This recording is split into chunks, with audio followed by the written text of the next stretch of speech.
นี่แหละเขาให้บ่เอ้ยเขาให้เขาไม่บ่อันนี้นะเด้อใช่เนาะ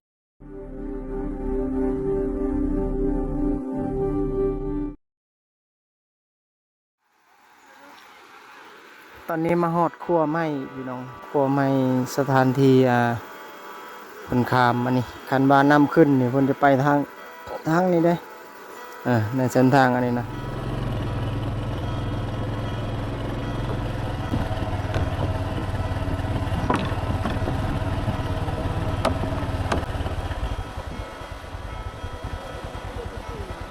เขาอยู่ลุ่มนะคิดว่าต่ำๆนะที่แท้สูงเลยนะอ๋อโธ่ขันน้ำขึ้นแล้วเขาบ่สามารถจะมาทางนี้ได้เขาบ่สามารถจะข้ามน้ำนี้ได้แล้วเขาก็ไปทางนี้เขาล็อกไว้อยู่นี่เขาเก็บเงินนะตามเบิ่งนะเขาเก็บเงินเขาล็อกไว้กระแจโซ่อยู่เขาช่วงน้ำขึ้นนะเขามาย่ามมานั่นในตามเบิ่งนี่เด้นี่มันล็อกกระแจอย่างดีเลยรถอีตอกอีเต้นสามารถข้ามได้ครัวนี่นะถ้ารถใหญ่บรรทุกอย่างต่างๆกันน่าจะบ่ได้เพราะว่าเป็นครัวไม้ทุกคนครัวไม้เพิ่นสร้างโดยไม้ทั้งหมดนี่เอาตะปูมาตอก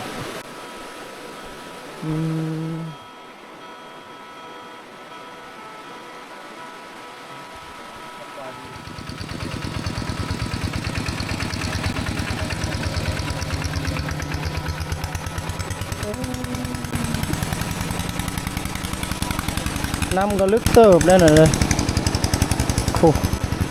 ขันน้ำขึ้นก็นี่ข้ามบ่ได้นะตามเบิ่งนี่ไปพี่น้องมานี่สลีจะข้ามไปฟังพูดก่อน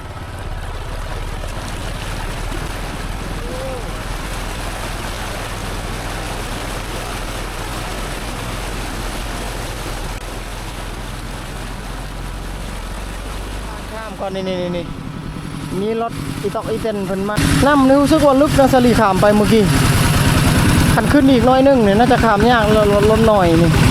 เห็นคนแก่เข้ามาแต่นานะตามเบิ่งนี่โอ้ขันนำขึ้นนะเขาต้องสร้างจรทางเหืออันทางเขาต้องใส่งานครัวทางหลังนั่นแหละครับว่านำขึ้นลายกว่านี้สลีคามครัวมาหอดจุดนี้แล้วก็ผ่านโมบานนี่ได้นี่โมบานน่าจะเป็นบ้านผู้ไทยในจุดนี้นะบ้านใหญ่อยู่ได้ตามเบิ่งนะไปเก็บภาพไปพุ่นละบ้านนี่ก็งามนะบ้านเป็นทรงแบบผสมผสานนะเฮือนนะ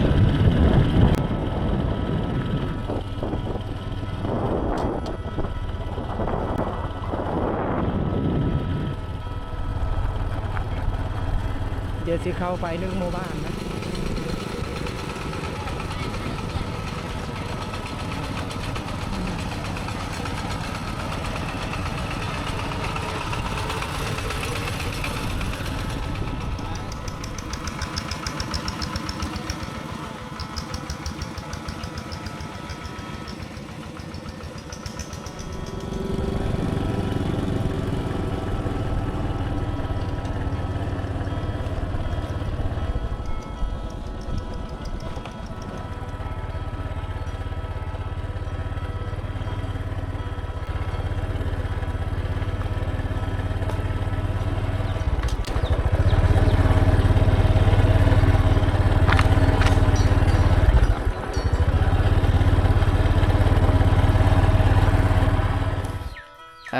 สบา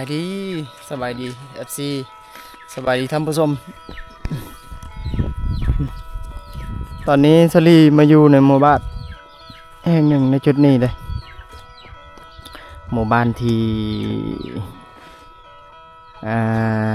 มีความแตกต่างเลยจุดนี้แตกต่างจากคลิปที่สลีเคยถ่ายในหลังเดี๋ยวเก็บภาพหลายๆอย่างพี่น้องหมู่บ้านนี่นะเป็นอีกหนึ่งหมู่บ้านที่ว่าค่อนข้างกว้างเลยสังเกตจากเฮือนเลยเป็นดินเฟียงนี่เฮือนหลังนี้โอ้ยผลมุงอันนั้นเลยพี่น้องมุงหลังคาด้วยอันก็เอิ้นว่าผ้าไม่อันไม่ฟางไม่ไฟผลมุงหลังคาผลนี่ยังลงเลยให้เห็นบ้านนี้แต่ก็นี่เป็นน้ำมาด้านนี่น้ำมาด้านในหมู่บ้านเพิ่นใส่นี่เดี๋ยวเก็บภาพหลายๆอย่างพี่น้องขั้นตอนในหมู่บ้านนี้อีกนึงบรรยากาศได้ เดี๋ยวไปเบิ่งอันเอื่อยเพิ่นตำเข้าก่อนนี่เพิ่นตำเข้านะทางนี้อันนี้ต้นมะพร้าวนี่อู้ทุกคนเพิ่นตำเข้านี่บ้านนี่เนี่ยเป็นบ้านหนึ่งที่ว่าจะคนสลีกระท่าหมู่เพื่อนคนหนึ่งอยู่แต่ก่อนสิเขามากก็บ้านใหญ่บ้านกว้างอยู่ได้ทุกคนประมาณ60กว่าหลังคา70ปุ่นแหละประมาณนี้แหละเขาให้บ่เอ้ยเขาให้เขาไม่บ่อันนี้นะเด้อใช่น้องเบิ่งนะเป็นแบบนี้เนาะเป็นแบบมันไม่ได้แห้งนะบ่ได้แห้งมันยังเปียกๆเนาะผลตำมันนี่นะนี่แหละวิธีตำข้าวดังเดิมตะกี้แต่ก่อนเพิ่นก็ตำแบบนี้แหละบางบ้านที่มีโฮงซี่โฮงอันนั้นเพิ่นก็จะเอาเครื่องซี่เครื่องอันนั้นต่างๆนะขอบใจเด้อเด้อนี่ไก่เพิ่นก็กินอันนี้อยู่ เอาหลายอย่างพี่น้องกิจกรรมในชุดนี้ที่สามารถพบเจอเพื่อนหลังนี้ทุกคนนี่เพิ่นยังมุ่งเป็นเลยสังเกตหลังคานี่สันนี่นะเป็นเล็กนี่กระสังกะสีแล้วสันเทิงนะเป็นแป้นเลยโอ้ทุกคนเลยยังลุกเรือให้เห็นเลยมุงแป้นมุงอันนั้นหลังคาด้วยวัสดุที่ว่าค่อนข้างเป็นธรรมชาติแล้วก็เพิ่นเฮ็ดขึ้นมาก็คือแป้นไม่แป้นนี่ดิเฮือนนี่ล่างใหญ่อยู่ในเฮือนเลยเจ้าของเพิ่นน่าจะบ่อยู่นี่น่าจะไปให้ไปสวนนะช่วงนี้ฤดูนี่สังเกตทางล่างนี่กระมุงแป้นคือกันอ้อมผ้าด้วยไม้ฟางไม้อันนั้นแบบนี้เลยนี่ดินี่หลังคาเพิ่นนี่เพิ่นมุงหลังคาด้วยแบบนี้เลยแล้วนี่เพิ่นปลูกผักนี่น่าจะปลูกผักไว้ใส่ไว้กินนะเพิ่นเฮ็ดไม้แบบนี้นะเขตนี้บ่มีกระปังบ่มนะเพิ่นเฮ็ดแบบนี้เฮ็ดสูงๆแบบนี้ก็สามารถลบสัตว์ที่สามารถจะกินในปืนแบบนี้ได้เพิ่นยกสูงก็ถือว่าโอเคอยู่ได้นี่ได้เฮือนเพิ่นอยู่ฝั่งนี้เฮือนเขตนี้รู้สึกว่ายังมีลายส่งลายหลังคาอยู่ที่ผสมผสานแบบดังเดิมเลยส่วนลายจะอ้อมผ้าอันนั้นนี่ผ้าไม้เหี่ยวไม้ฟ้ากระแตะนี่สมจุดอื่นไปนำมานี่จุดนี้บ้านนี้บ้านนี่เป็นบ้านหนึ่งที่ว่าค่อนข้างเงียบเลยบ้านที่ห่างจากบ้านที่เฉลี่ยลงคลิปลังนะก็ห่างจากพะลองหลายกิโลอยู่ด้วยทุกคนบ้านที่มีความเงียบพอสมควรบ้านที่บ่มีเส้นทางใหญ่อย่างเช่นถนนคือบ้านเฉลี่ยแต่ว่าจะมีทางเข้ามาอยู่ทางส่วนย่างส่วนนั้นต่างๆในเขตนี้นะนี่ดิมุมนี้ถือว่าทุกคนเลยยังเป็นทรงแบบนี่ต้นคามต้นม่วงเครื่องปลูกหลายๆอย่างทุกคนในหมู่บ้านนี่เดี๋ยวเก็บภาพและรวมภาพและกิจกรรมที่เกิดขึ้นในหมู่บ้านทุกคนเนาะ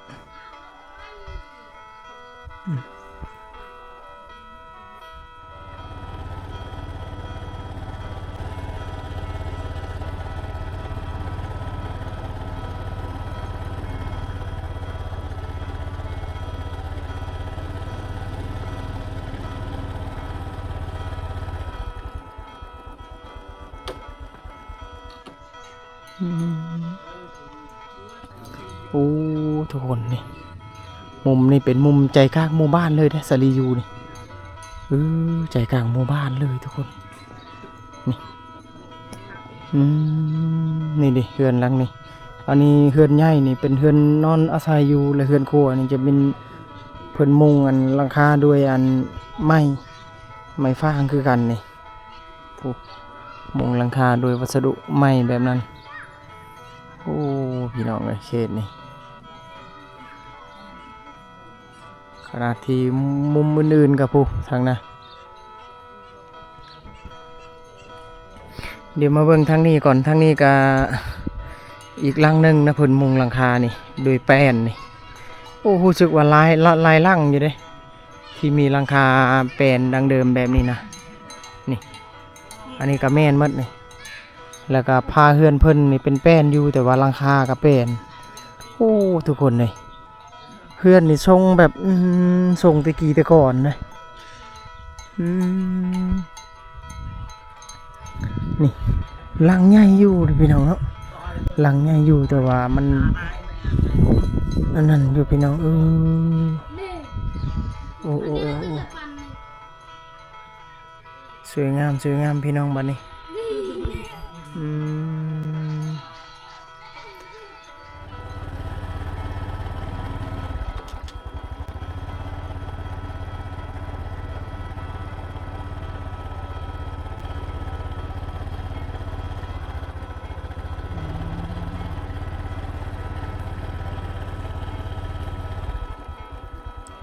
เพิ่นใส่ไฟเส้นโซลาร์เซลล์นั่นน่ะนะแผนโซลาร์เซลล์บางเฮือนมีไฟแล้วเพิ่นก็ไต่ไฟฟ้าใส่ไฟฟ้าบางเฮือนบ่มีอืมอืม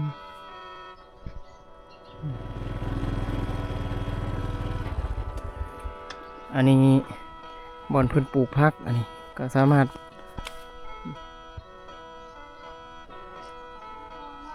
ใช้งานใดที่ต้องการใช้งานอันนี้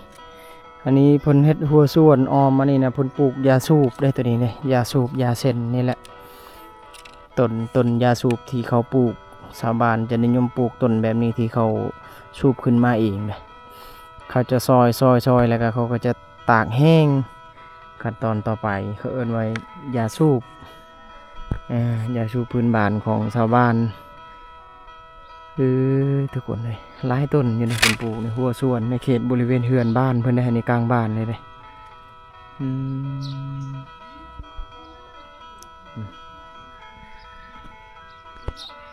เก็บภาพจุดนี้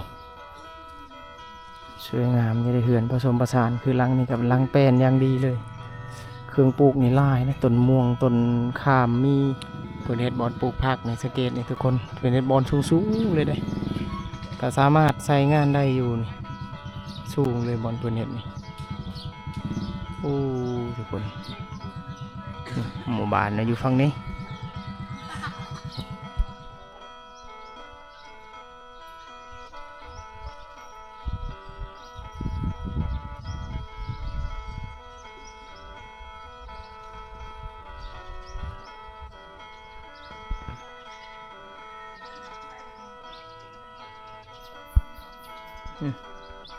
ทางหน้านี่ก็อีกหลังหนึ่งเหือนทรงแบบเก่าๆเลยได้นี่เลยน่าจะใช้งานหลายปีแล้วตามเบิ่งนี่จะใช้งานหลายปีเลยล่ะทางล่างก็เป็นต้นฟ้าวเลยสำหรับในจุดนี้สวยงามอยู่ทุกคนสวยงามบ่งบอกเลยว่าความเป็นดังเดิมในหมู่บ้านในค่อนข้างสูงนะบ้านที่อยู่มานานหลายปีในจุดนี้ที่สปป.ลาวพี่น้องยังมีความเป็นดังเดิมสำหรับหมู่บ้านแห่งนี้เพื่อสีเขามาฮอดเนี่ยก็บ่แม่นง่ายทุกคนเส้นทางเขามานี่เฉลี่ยก็เก็บภาพได้บางส่วนบางจุดนะเก็บภาพจุดนี้สวยงามทุกคนบ้านใหญ่เลยบ้านใหญ่บ้านกว้างบ้านที่มีความอุดมสมบูรณ์อยู่ต้นมะขามในห่มมะขามเงียบสงบทุกคนเสียงเป็ดเสียงไก่เสียงงัวเสียงควายกระดุมกุ้งกิ้งเดี๋ยวเก็บภาพฟังในน้ำพี่น้องบรรยากาศสวยงามเลยทุกคนบ้านที่อยู่มานานหลายปีเลยล่ะตามสังเกตในภาพนี่สลีก็บ่ฮู้ว่าสิอธิบายแบบใดดีแต่รู้สึกว่าความเป็นดังเดิมและความเป็นธรรมชาติค่อนข้างสูงนะบ้านที่บ่มีถนนเข้ามาถนนใหญ่หรือว่าเส้นทางใหญ่มันจะมีความเงียบเป็นพิเศษแบบนี้เลยตัวนี้เป็นคอกงัวคอกควายนะตัวนี้เลยคอกงัวคอกควายอันนี้น้องๆเพิ่นเฮ็ดย่างกันเฮ็ดย่างลอยเอาวันนี้นี่เด้อันนี้ก็บอนปลูกผักอีกนี่เพิ่นปลูกผักนี่เพิ่นปลูกผักไว้ใส่ไว้กินเห็ดสูงแบบนี้เลยเด้เหือนหลังนี้หลังใหญ่เลยทุกคนนี่หลังใหญ่เลยทุกคนทาสีอย่างดีนะหลังทางนานะเพิ่น พิ่นทาสีอย่างดีเลยโอ้ทุกคนเลยอีกหนึ่งหมู่บ้านนะที่มีความแตกต่างจากคลิปที่เชลีเคยถ่ายบ้านนี้รู้สึกว่าเป็นบ้านที่ดินเพียงและกิจกรรมที่เกิดขึ้นนะก็บ่ค่อยได้พบเจอในระหว่างชั่วโมงนี้นาทีนี้ที่เชลีถ่ายนะบางชั่วโมงก็น่าจะค่อยๆเกิดขึ้นเนื่องจากว่ามันไปส่วนหลายชาวบ้านเขาให้ไปส่วนเขตนี้นะเขาให้ไปส่วนนี่นี่ก็บอลพุ่นปลูกพักนี่ปลูกโดยยางรถแบบนี้นะยางรถเก่ายางนอกนะเพิ่นมาเฮ็ดแบบนี้เลยนี่ก็แม่นหมดนี่เขานิยมเฮ็ดกันแบบนี้นะทุกคนนะบ้านนี่บ้านกว้างเลยทุกคนตามที่ได้ทำอายคนหนึ่งประมาณ60 กว่าหลังคาเรือน แต่ว่าไฟฟ้าน่ะก็มีบางเรือนน่ะบ่มีเดี๋ยวมาเบิ่งทางนี้ก่อนนี่มันมีหน้าตัวนี้กว้างอะลีนานะนั่นเลยเรือนแจบนกระทาสีอย่างดีเลยนะสวยงามทุกคนนี่ดิแผ่นเซลลาเซลล์เพิ่นบ่มีอันนั้นแหละเพิ่นเอาแผ่นเซลลาเซลล์นี่แหละนี่ไต่ไฟนี่เพิ่นมาสาดไฟต่างๆนี่ดิหน้ากว้างๆในเขตบ้านนี่ทางพุ่นเป็นหน้าหมดเลยทางนี้ก็เป็นบ้านคนบ้านชาวบ้านนี่บ้านกว้างบ้านใหญ่ทุกคนคนเงียบเลยคนจะบ่ค่อยเห็นแต่ว่าบ้านที่เพิ่นยังใส่งานอยู่ก็คือยังอยู่อยู่เลยแต่ว่ามาถึกช่วงอันที่คนบ่อยู่โอ้เหินครัวเพิ่นนี่ก็มุงหลังคาแบบเก่าๆอยู่ได้นี่เด้หลังคาแป้นอยู่นี่หลังนี่ก็อีกหลังนึงเฮือนใหญ่ก็พาดานผ่าเฮือนที่ว่าโอ้แล้วก็หลังคาแปลนผสมผสานได้เฮือนเพิ่นนี่ก็ฝั่งนี้ก็เป็นเดินหญ้าเขียวเลยได้นี่เด้เดินหญ้าเขียวเลยสวยงามเลยทุกคนเก็บภาพบรรยากาศบ้านแบบนี้นี่ถ้าว่ามีงานแต่งเกิดขึ้นต่างๆนี่นะคนน่าจะมาลินในงานน่ะหลายเด้แต่ความพิเศษเลยก็คือมันมีหญ้าเขียวแบบนี้แหละมันจะมีเดินที่ว่าสะอาดสะอ้างนะบ่มีขี้ตมบ่มีการเปื้อนต่างๆหายไปยังอีกหลายปีมันจะบ่ค่อยเห็นเลยนะนี่นี่แผ่นเซลลาเซลล์อันนี้ก็อีกหลังนึงนี่เพิ่นใส่แผ่นเซลลาเซลล์บ่มีไฟนะ2 อันในเฮือนเราแม่นหมดนี่เก็บภาพบรรยากาศทุกคน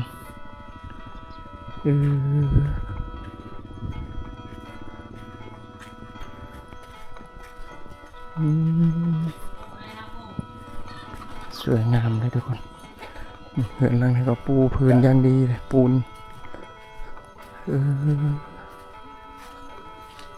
ต้นฟ้าวหลายต้นนะ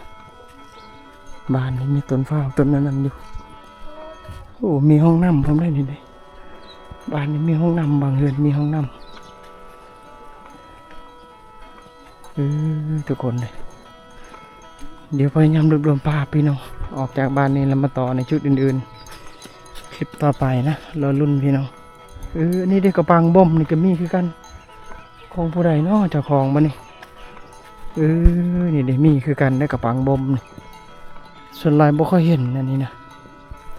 นี่เพิ่นเอาไว้ปลูกผักนี่ดิเพิ่นเอาไว้ปลูกผักก็ถือว่าเห็นอยู่เด้เขตนี่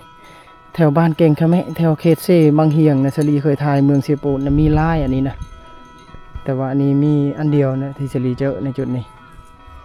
น้ำนี่รู้สึกว่าเขาใส่น้ำแบบนี้ได้ในหมู่บ้านนี่เป็นน้ำมาดานแบบนี้รู้สึกว่าเห็นหลายๆบ่อนอยู่ยังใส่งานอยู่ตามเบิ่งนี่จะดึงขึ้นตัวนี้จะดึงขึ้นตัวนี้เดี๋ยวสังเกตนี่พี่น้องนี่มันจะมีน้ำออกอยู่นั่นนะมันจะมีน้ำออกอยู่สามารถใส่ได้นี่เห็นหลายๆบ่อนอยู่ในหมู่บ้านนี่โอ้เห็นหลังนั้นทาสีอย่างดีเลยสวยงามเลยบัดนี้เก็บภาพจุดอื่นๆไปนำพี่น้องนี่คือนี่เราเข้าเขตนี่ก็เราเข้าอันนี้นี่เพิ่นมุงหลังคาด้วยแบบนี้เลยได้ บางบอนก็เฮ็ดอีกแบบหนึ่งบางบอนก็เฮ็ดอีกแบบหนึ่งนี่จะมุงหลังคาแบบนี้เลยสวยงามเลยนี่เฮือนครัวเพิ่นก็คล้ายๆลังเราเข้าเสาก้มนะเป็นเสาก้มเสาอันนั้นผสมผสานนะทุกคนนะอันนี้คือเรื่องเล่าวที่สิริอัปเดตในจุดนี้ต่อหมู่บ้านต่อไปก็อีกคลิปต่อไปบัดนี้เดี๋ยวชมจุดอื่นไปนำสำหรับหมู่บ้านแห่งนี้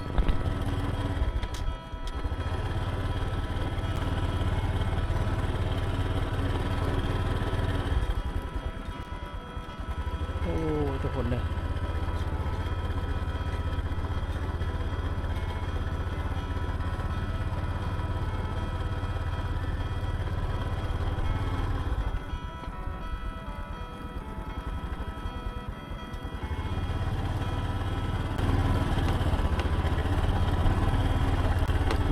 ข้างนอกมันเป็นเส้นทางแบบนี้